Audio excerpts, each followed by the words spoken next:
As the third week of the Iran war draws to a close, one thing has become increasingly clear. We might be here for a long time. Despite repeated claims, the destruction of Iran's military power and expectations that the regime would surrender have not materialized. The regime still stands. The Strait of Hormuz remains closed, and there are still no signs that the war will end. According to The Economist, even though President Donald Trump claims he has destroyed 100% of Iran's military capability, the remaining 0% is causing turmoil in the global economy. And as the war drags on, it's more likely that the escalations we've seen so far will seem mild compared to what's coming next, with effects not only in the Middle East, but on every economy around the world. We reported, according to the Washington Post, that oil prices have risen by 23.6%.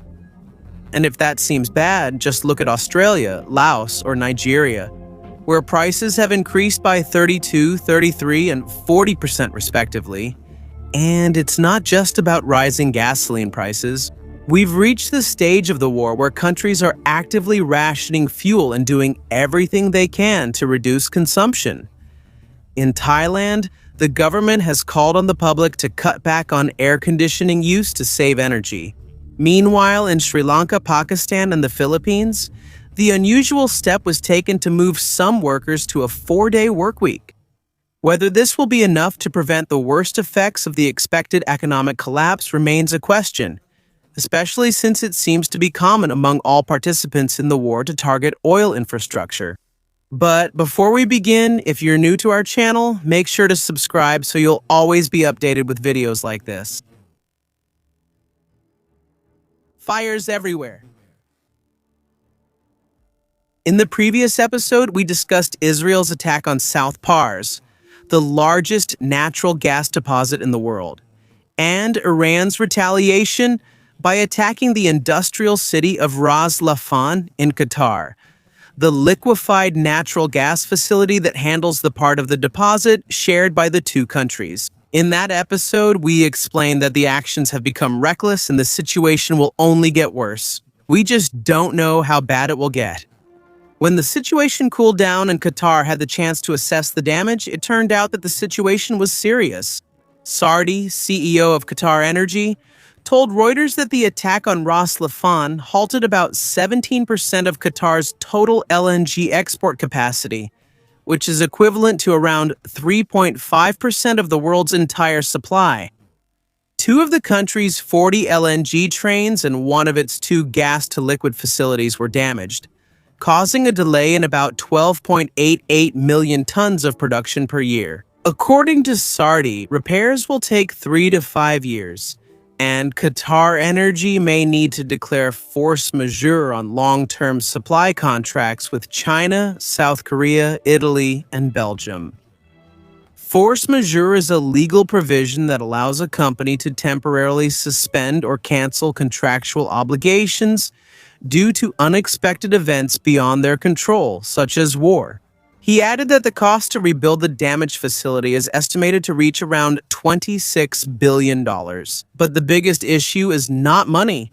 There really is no quick replacement for this lost capacity. Christy Kramer, head of LG Strategy and Market Development at the consultancy firm Wood Mackenzie, told the LNG industry that the global market has prepared for the temporary delay due to the conflict, and the controlled restart will return supply to pre-conflict levels by mid-2026.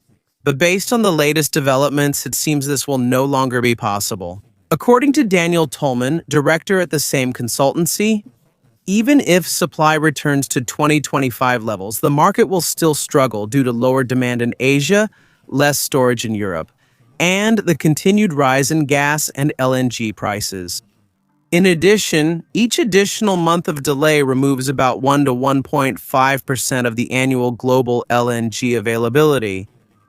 Because of the extensive damage caused by the attacks, we need to note that Iran was able to do all this using fewer than 10 ballistic missiles placed on 2 small barges.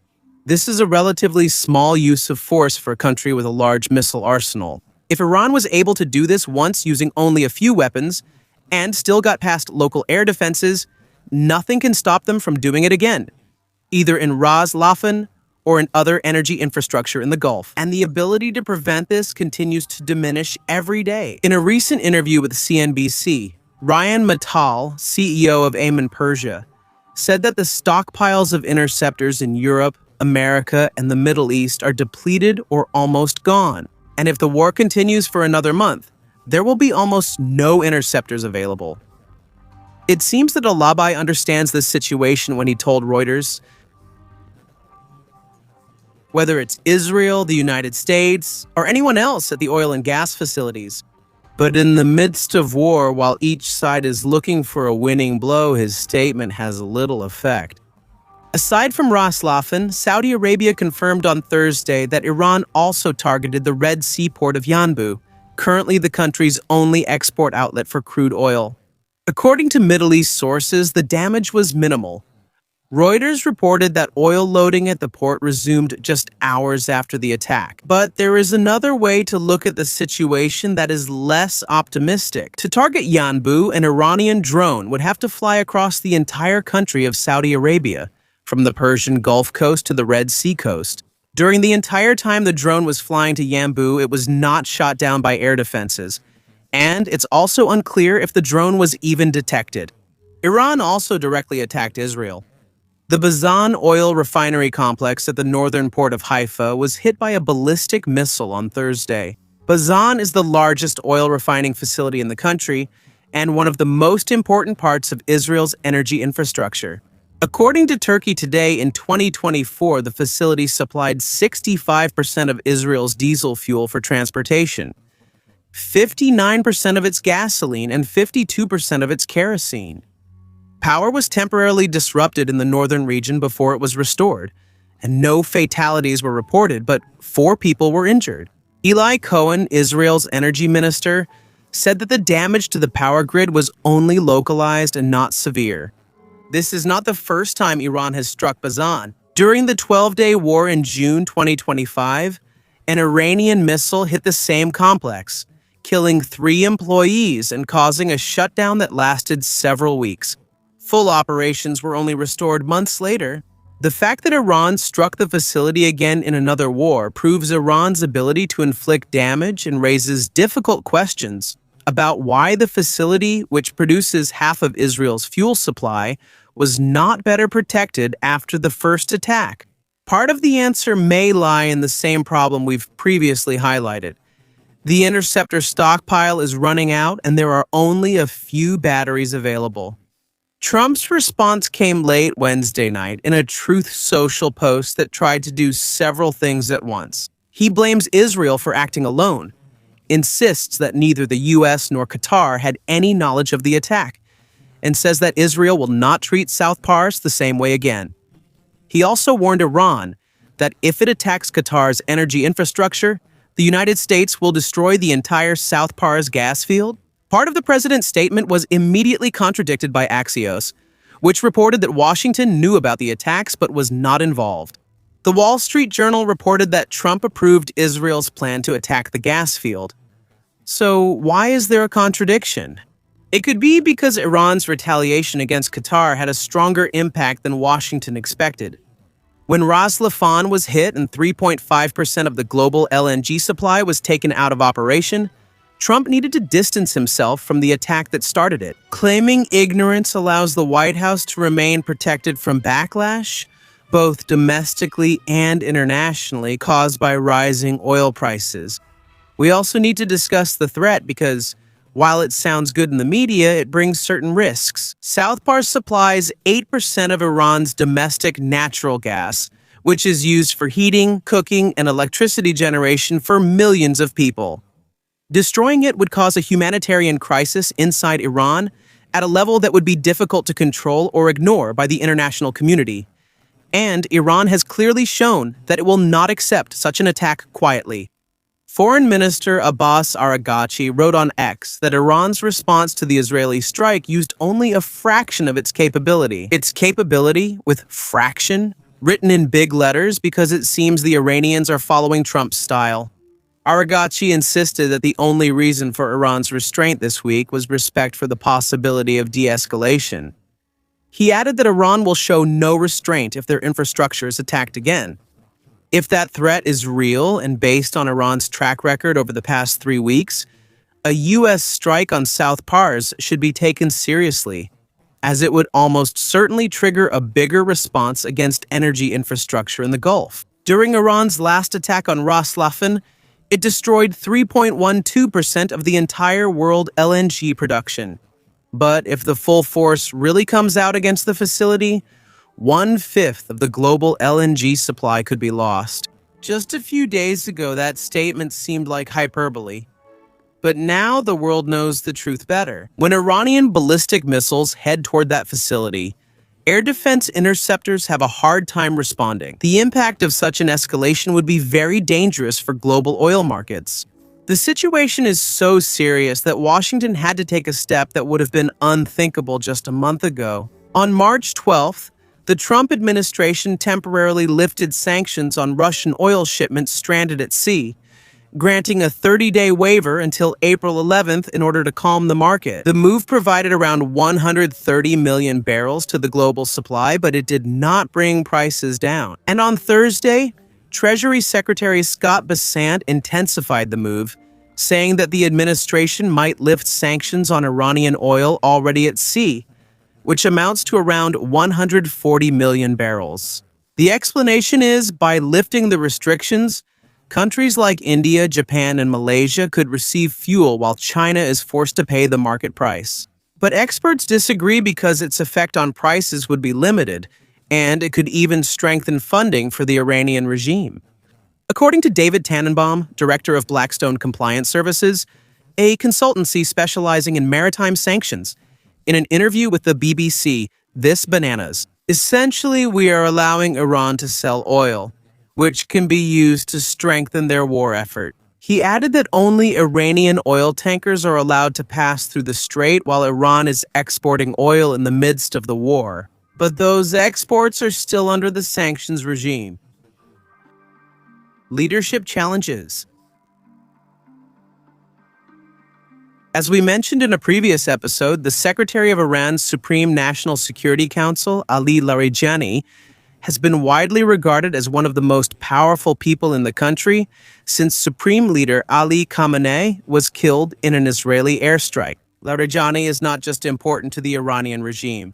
Because of his extensive experience in politics and security, including nuclear negotiations and other high-ranking positions in the government, some Western commentators have seen him as a possible figure who could bring a more pragmatic or diplomatic direction to Iran, like a leader who was more capable of engaging with the Western world before this large-scale war broke out. Such comparisons have sometimes been made to leaders like Delcy Rodriguez, the acting president of Venezuela, who took office after taking power from the previous president and brought a pro-Western direction to the country. Although many Iran experts objected to directly comparing Larijani, the point remains that he was seen as more pragmatic or reasonable compared to other more hardline officials before the war broke out. Larijani is a pragmatist. Even though he was known as a hardliner, he seemed approachable and open to discussion. We mentioned Larijani because, according to Iranian media, Tehran has already chosen his brother. His replacement is the former defense minister, Hossein Dagan. Dagan is a career figure in the Islamic Revolutionary Guard Corps, and his history is filled with major encounters between Iran and the United States over the past 4 decades. According to Jason Brodsky, policy director of United Against Nuclear Iran, Dagan played a role in the takeover of the U.S. Embassy in Tehran in 1979 and served as commander of IRGC-4 in Lebanon and Syria in 1983.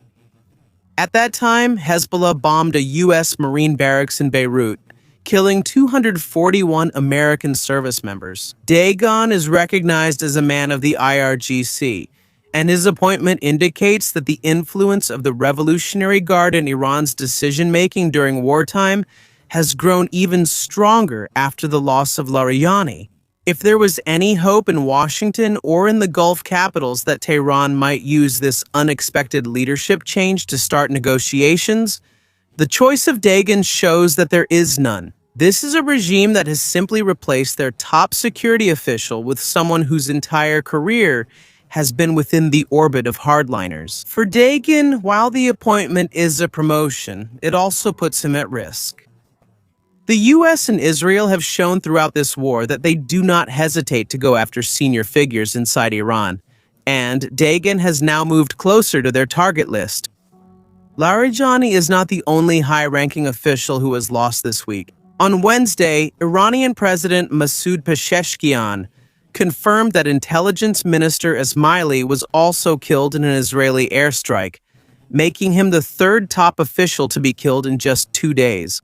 Israeli Defense Minister Israel Katz announced the killing and said that he and Prime Minister Netanyahu gave the military permission to target any senior Iranian official without needing further approval. Kadab has served as Minister of Intelligence since 2021, and according to the Jerusalem Post, his appointment was notable because much of his career was spent within the intelligence apparatus of the IRGC.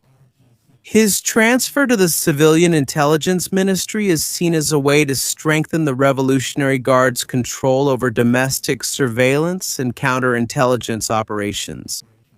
According to the Israel Defense Forces, Kadab played a major role in directing arrests and killing protesters during the recent unrest inside Iran, as well as shaping the regime's intelligence assessments during the crisis. Although such assassinations may not immediately topple the regime, they prevent Iran from having decision-makers at times when they are most needed. For Washington and Jerusalem, that is exactly the goal.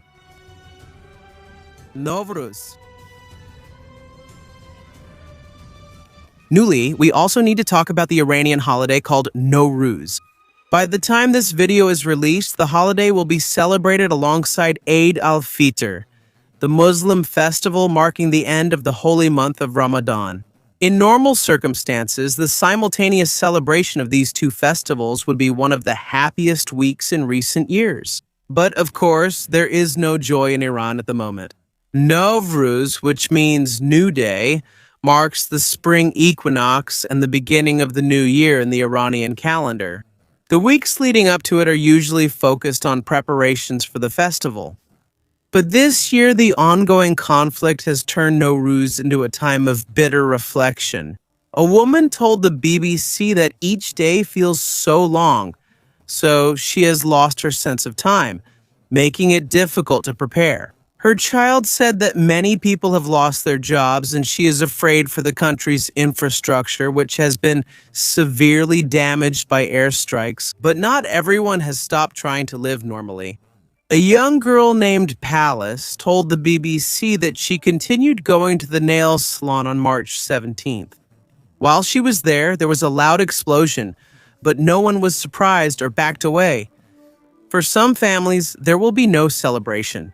On Thursday, the regime executed 3 men who were accused of killing police officers during the January protest. This is the first execution related to the demonstration. Among them was Salir Mohammed, 19 years old, a member of the Iran national wrestling team and a competitor in international events. According to the Norway-based NGO Iran Human Rights, the 3 were sentenced to death based on the conflicts. This is a decision obtained under unfavorable conditions, and it warned that hundreds of others are currently facing cases that could also result in the same verdict. And we should also not forget the families of those who were killed in the airstrikes. The parents of the girls who were killed when an American Tomahawk missile hit a school near the naval base in Manabi. The families of more than 1,300 civilians who, according to the group Human Rights Activists in Iran, based in the US, have been killed since the war began. For them, Nowruz will not be a celebration of a new beginning. Instead, it is a reminder of everything they have lost. May the war come to an end for the sake of the Iranian people and for the whole world. Thank you for watching.